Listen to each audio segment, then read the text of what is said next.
And welcome Buffalo and Western New York to another episode of the Kiosk Presents. Now we have a very special show we're going to talk about. It's called Iyanla Fix My Life. And you can see this at 10 o'clock on Saturdays on the Oprah Network. And here she is, Dr. Reverend Iyanla Vanzant. Hi. Welcome to the Kiosk Presents, Iyanla. Thank you. How are you? Good. Do you like Dr. Reverend or just Iyanla? Just Iyanla. I know that because that's what I remember from the Oprah show. Okay. Yeah. Right. Now you, everybody knows you who watched Oprah Winfrey as the relationship expert. Yeah. So tell me what the show Fix My Life is all about and what you're going to bring to it. Well, I don't even call it a show. I call it a workshop, participatory television, where we get an opportunity to look at some very common issues regarding relationships, regarding people, regarding how we communicate with one another. So we look at these issues, and my job, my work really, is to provide people with practical solutions to very common issues and problems.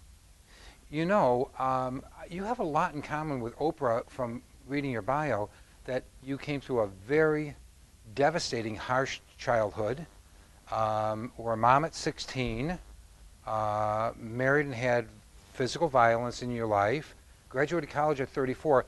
Maybe you might want to call this a lot of things got in the way of your success curve, but you know, people who went through the things you went through and Oprah went through certainly didn't, many of them didn't climb out of that. They stayed caught up in the bitter, the anguish, and the hurt.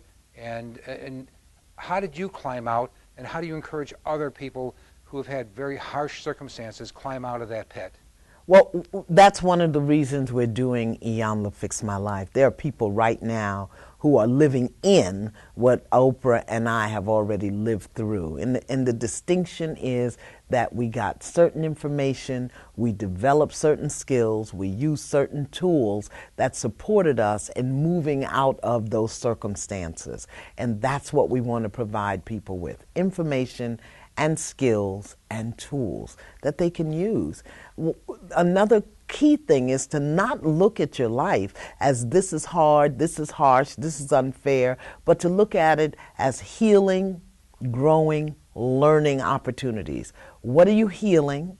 What are you growing through? And what are you learning about yourself, about life, and about the process of being human? It's sort of like you didn't get crippled by your painful circumstances. You stepped on the back of pain and climbed beyond it, right? Yeah. Well, you know, when you're in it, you don't know it's pain. It may feel painful, but, you know, orphans don't wake up every morning and say, oh, my God, I'm an orphan. You know, they wake up and they look at their experience and they learn how to move through it. Some of us just haven't learned how to move through where we are to something better. Well, you know, I was fascinated reading your bio, too. You have 15 books, 5 times New York Times bestseller authors, and you travel the country to restore relationship, heal lives, and all that. And you've been described as a spiritual teacher / life coach / woman of passion with a sense of humor, which is, what a great title. Yeah, right. I really am a teacher.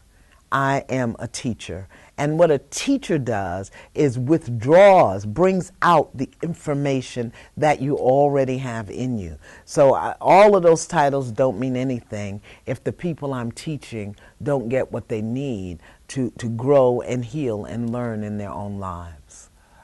If you could sort of give a synopsis, what would you say to the person the very first time they come to you with some of these circumstances that are still ravaging their hearts and mind and spirit? What's the first step you would say to somebody who's, again, devastated and is seeking help? Change your thinking.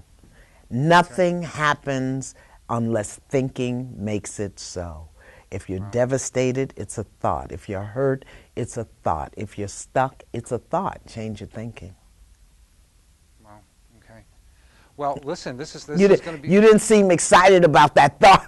Well, it makes you got to stop and think. There's people who are hurting everywhere. There are many people, and many times they're just hurting in private. Yeah. And the wonderful thing with a workshop, as you call it, like yours, is people can watch it from where they're sitting. Right where they are. Yeah, they don't have to come to a class, get on a bus, get in a car, but they can sit there and do some self-examination, and from somebody who's lived the life and who's climbed outside of that life. You know, the best thing about it, ladies, you don't even have to put on a bra. You can sit with your notebook and your pen in your bed, braless, and get everything you need on Iyanla Fix My Life. Well stated.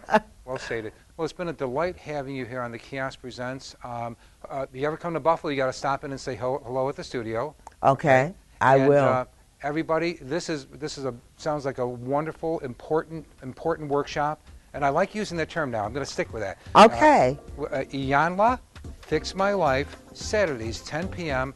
on the Oprah Winfrey Network, and don't you dare miss it. It sounds like it's going to be a lot of help to a lot of people. And Iyanla, thank you for joining us here in Buffalo on the Kiosk Presents. Thank you for having me.